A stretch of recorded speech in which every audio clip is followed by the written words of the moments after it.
Welcome my YouTube channel Kanhaiya classes. जी हाँ, इस वीडियो में हम आपको बताएंगे कि समष्टि किसे कहते हैं और समष्टि के गुण, इसके विषय में हम आपको बहुत ही आसान शब्दों में लिखकर समझाएंगे। तो सबसे पहले हेडिंग डालेंगे समष्टि।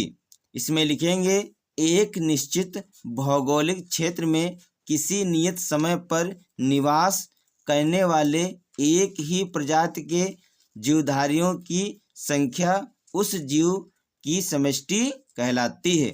यानी कि समष्टि किसे कहते हैं तो लिखेंगे एक निश्चित भौगोलिक क्षेत्र में किसी नियत समय पर निवास करने वाले एक ही प्रजाति के जीवधारियों की संख्या उस जीव की समष्टि कहलाती है।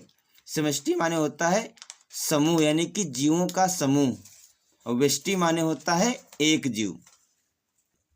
अब अगली हेडिंग डालेंगे समष्टि के गुण। इसमें लिखेंगे एक समष्टि में कुछ ऐसे गुण होते हैं जो एकाकी जीव में नहीं पाए जाते हैं, जैसे जन्म दर व मृत्यु दर, लिंग अनुपात, आयु वितरण, समष्टि आकार व समष्टि घनत्व आदि। यानी कि एक समष्टि में कुछ ऐसे गुण होते हैं। तो मैंने आपको बताया कि समष्टि माने होता है समूह, यानी कि जीवों का समूह जिसमें बहुत सारे जीव रहते हैं जो एकाकी जीव में नहीं पाए जाते। एकाकी जीव का मतलब होता है एक जीव, जैसे जन्म व मृत्यु दर, लिंग अनुपात, आयु वितरण, समष्टि आकार व समष्टि घनत्व आदि। अब सबसे पहले हेडिंग डालेंगे इसमें जन्म दर व मृत्यु दर। इसमें लिखेंगे प्रति व्यक्ति जन्म दर व मृत्यु दर के रूप में देखा जा सकता है। समष्टि के सदस्यों की संख्या में परिवर्तन, वृद्धि या कमी के रूप में प्रकट किया जा सकता है। अगर समष्टि के रूप में देखा जाए तो आप जन्म दर या मृत्यु दर के रूप में देख सकते हैं।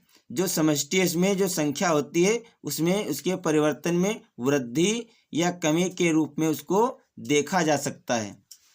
जैसे उदाहरण तौर पे समझेंगे, पिछले वर्ष एक तालाब में कमल के 20 पौधे थे। यानी कि एक तालाब था जिसमें पिछले वर्ष कमल के 20 पौधे थे तथा प्रजनन के कारण इस वर्ष इनकी संख्या में 8 की बढ़ोतरी हुई।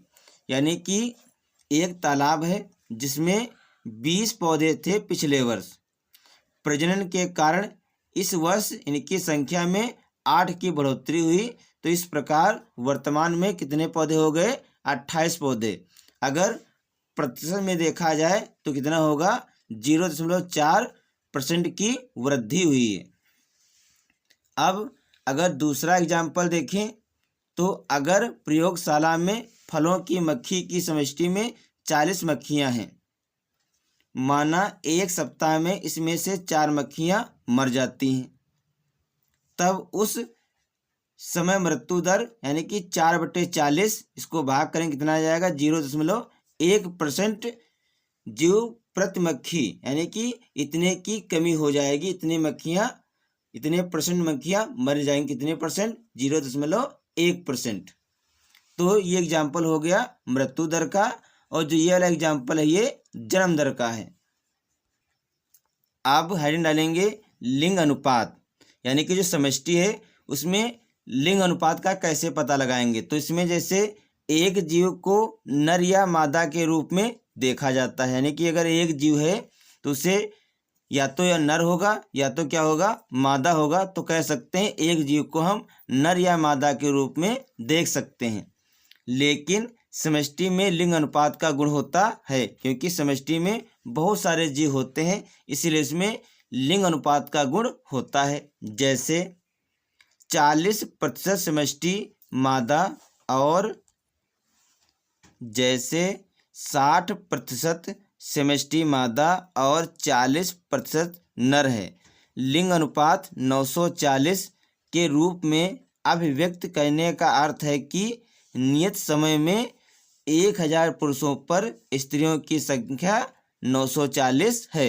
यानी कि कोई समष्टि है जिसमें 60% मादा हैं और 40% नर हैं। लिंग अनुपात 940 के रूप में अभिव्यक्त करने का अर्थ है कि नियत समय में 1000 पुरुषों पर स्त्रियों की संख्या 940 है। अब इसके बाद हम डालेंगे आयु वितरण। इसमें लिखेंगे किसी भी नियत समय पर समष्टि भिन्न भिन्न आयु के जीवों से मिलकर बनती है। किसी समष्टि में विभिन्न आयु वर्ग के जीवों की आपेक्षिक बहुलता उस समष्टि का आयु वितरण कहलाती है। किसी भी समष्टि में 3 आयु वर्ग चिन्हित किए जाते हैं। नंबर 1 जनन पूर्व, नंबर 2 जननक्षम, नंबर 3 पश्च जनन। तो देखिए यहाँ पर 3 चित्र हैं। ये है जनन पूर्व का, ये है जननक्षम का, ये है पश्च जनन का। तो जनन पूर्व में देखिए बढ़ते, यानी कि यहाँ पर जन्म पूर्व में देखिए जो लाइनें बनी हैं ये बढ़ते हुए क्रम में हैं, और जननक्षम में देखिए ये स्थिर हैं, और पश्च जनन में देखिए पहले कम है, फिर ज़्यादा, फिर बड़ी लाइन, फिर कम, फिर बड़ी लाइन। अब अगले डालेंगे समष्टि आकार व समष्टि घनत्व। इसमें लिखेंगे समष्टि आकार को तकनीकी रूप में समष्टि घनत्व कहा जाता है तथा इन द्वारा दर्शाया जाता है। सामान्य रूप से समष्टि घनत्व को कुल संख्या के रूप में ही मापा जाता है। कैनोपी घाला बरगद का पेड़ तथा 200 गाजर घास के पौधे हैं। इस उदाहरण में यह कहना है कि बरगद का समष्टि घनत्व गाजर घास की अपेक्षा कम है। तो बच्चों, इस वीडियो में हमने आपको बताया कि समष्टि किसे कहते हैं और समष्टि के गुण, इसके विषय में हमने आपको लिख के समझाया है। आज के वीडियो में इतना ही। मिलते हैं अगले वीडियो में नए टॉपिक के साथ। तब तक के लिए जय हिंद, जय भारत।